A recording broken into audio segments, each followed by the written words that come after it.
uzun marketni kuryeri ko'chada bitta qizga tanbeh beribdilar. Javobgarlik masalasi yo'q bu yerda.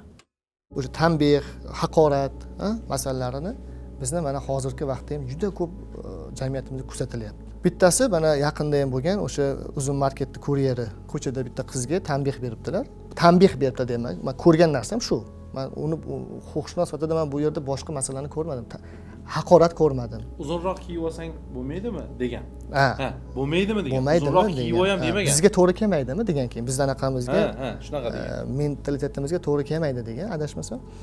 O'sha narsa bu yerda men masalan haqorat ko'rmadim. Demak, javobgarlik masalasi yo'q bu yerda. U odamga. Hattoki uni ishdan bo'shatish kerak deb chiqishyapti ayrimlar. Nega ishdan bo'shatasan? Nega? U nima aloqasi bor? Mehnat munosabatlari bu alohida munosabat. Ya'ni unga qorishtirib bo'lmaydi. Qorishtirib bo'lmaydi. Oila munosabati bu alohida. Masalan, mana xotin ajrashayotganda bola haqida gapirsa to'xtang deydi sudya. Bolani masalasi alohida kes deydi. Ya'ni alohida masala deydi. Hozir xotin masalasi alohida deydi. Oila huquqida masalan. Xuddi shunaqa mehnat munosabatlarida mehnat munosabati alohida. Ijtimoiy jamoat joyidagi vaziyat bu alohida vaziyat.